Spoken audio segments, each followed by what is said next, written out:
Ada satu doa pendek yang diajarkan Allah melalui Al-Quran kepada kita semua. Doa pendek ini merefleksikan tujuan hidup kita sebagai seorang muslim, sehingga seringkali orang menyebut doa ini sebagai doa sapu jagat, yaitu Rabbana atina fid dunya hasanah wa fil akhirati hasanah wa qina adzabannar. Wahai Tuhan kami, berikan kami kebahagiaan di dunia ini, kebahagiaan di akhirat nanti, dan selamatkan kami dari azab neraka. Dunia dan seluruh isinya sesungguhnya merupakan tujuan hidup jangka pendek dari setiap pribadi muslim. Tujuan jangka pendek yang mengantarkan kita untuk meraih tujuan jangka panjang, yaitu akhirat dan ridho Allah Subhanahu wa ta'ala. Untuk kedua tujuan ini, Islam mengajarkan nilai keseimbangan. Bekerjalah buat duniamu seolah kau akan hidup selamanya, tetapi bekerjalah buat akhiratmu seolah kau akan mati besok. Nilai keseimbangan ini kemudian diterjemahkan dalam berbagai aspek kehidupannya. Dalam berbagai aspek kehidupan. Bagaimana si kaya harus membantu yang miskin. Bagaimana si miskin berusaha dan hidup tidak menjadi beban bagi yang lain. Kelihatan nilai keseimbangan itu. Bagaimana si tua menyayangi yang muda, bagaimana yang muda menghormati yang tua. Bagaimana tuan rumah menghormati tamu, bagaimana tamu menjadi orang yang tahu diri. Ini semua merefleksikan adanya nilai keseimbangan. Jadi seakan, Bung, ini dunia. Ambil apa yang perlu, nikmati apa yang boleh. Kalau bisa jangan gagal kau di dunia ini. Tapi kalaupun kau gagal di dunia, kau kan masih punya akhirat. Inilah sumber optimisme kehidupan seorang muslim. Dia tidak boleh gagal kalau bisa di dunia ini, tapi kalaupun gagal, kau masih punya akhirat. Karena kau punya akhirat, caramu mencapai dunia ini diwarnai oleh keyakinan terhadap adanya akhirat nanti.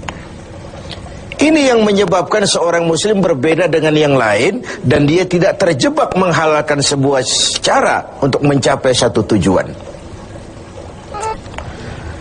Keyakinan adanya akhirat melahirkan etika dalam kehidupan seorang muslim pada cara bagaimana dia mencapai dunia ini.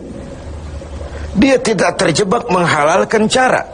Dunia ini tujuan jangka pendek.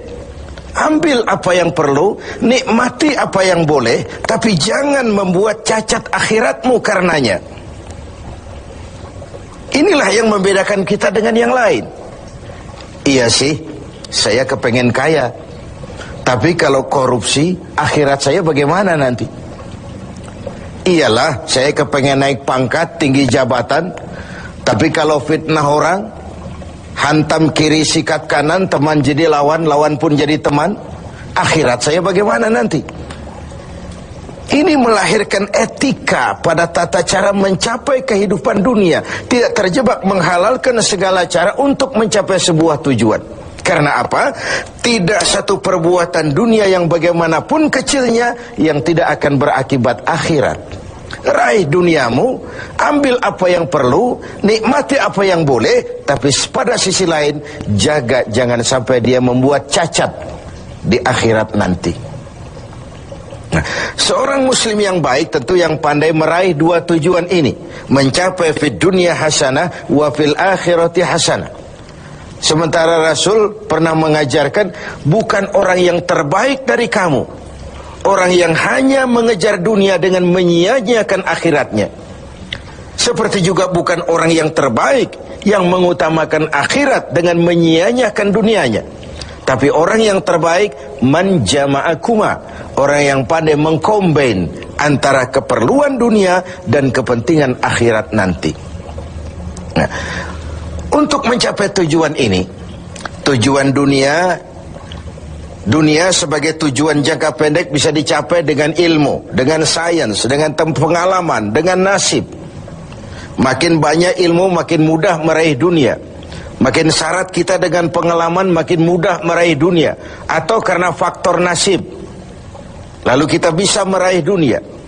Sementara akhirat hanya bisa diraih dengan prestasi ibadah kepada Allah Subhanahu wa ta'ala. Prestasi ibadah. Jadi dunia kita capai dengan prestasi ilmu, prestasi pengalaman, atau karena faktor nasib. Akhirat kita capai hanya dengan prestasi ibadah kepada Allah Subhanahu wa ta'ala. Kalaupun ada efek dunianya dari solat kita, dari puasa kita, dari haji kita, dari zakat kita, itu sekedar side effect. Tapi sasaran utama adalah akhirat dan ridho Allah.